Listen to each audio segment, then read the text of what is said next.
Okay, everybody, I want to first of all thank everybody for coming. Thank you to Handball for playing early, and we'll get racquetball started in a little bit.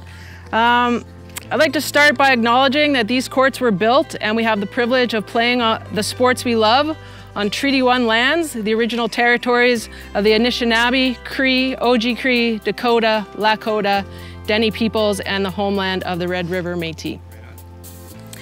So this project really came about in a response to court closures and the opportunities that were presented to us from COVID. So I'm not sure there's a lot of positives from COVID, but we're going to take this as one of them.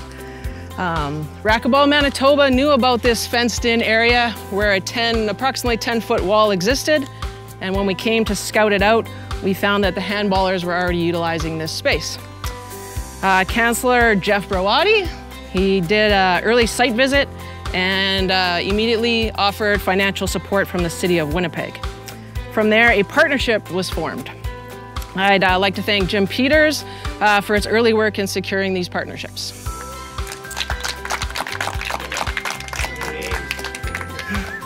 We were then able to secure COVID funding from Racquetball Canada, and of course Racquetball Manitoba and the Manitoba Handball Association stepped up as always. We had a vision of what this space could be, and we worked together to make it happen. So thank you to everybody. But one main thing I want to say, in my mind, this project never would have come to fruition without the expertise of the JTF conglomerate. John Friesen was the driving force behind this project. His ability to do the engineering work and the construction work were invaluable to the project. His patience with the City of Winnipeg staff was very appreciated. Haha. I was definitely ready to throw in the towel more than a few times, but John would not allow it, and therefore we forged on.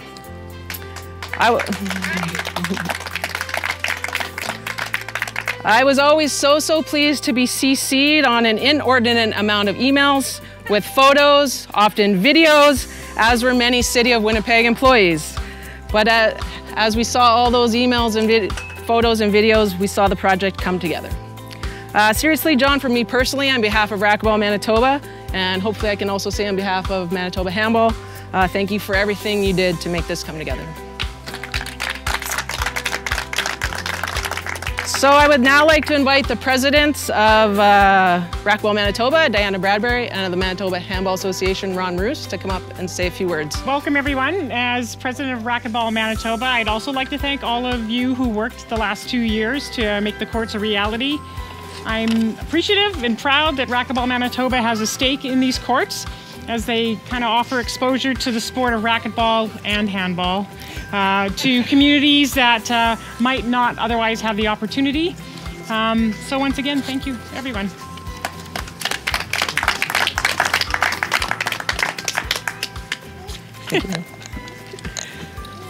Oh, yes.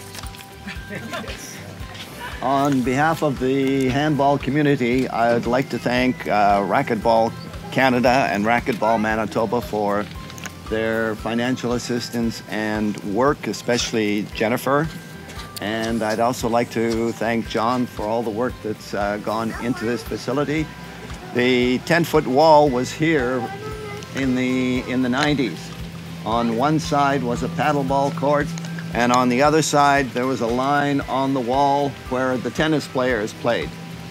When COVID hit, we started playing, and with the low sun in the sky and a 10-foot wall, you could miss the ball anytime. Sun would get in your eye.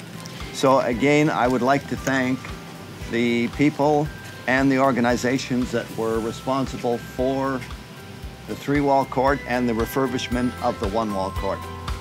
Thank you. Okay, John, we're gonna all go in the side now. Yeah, let's go.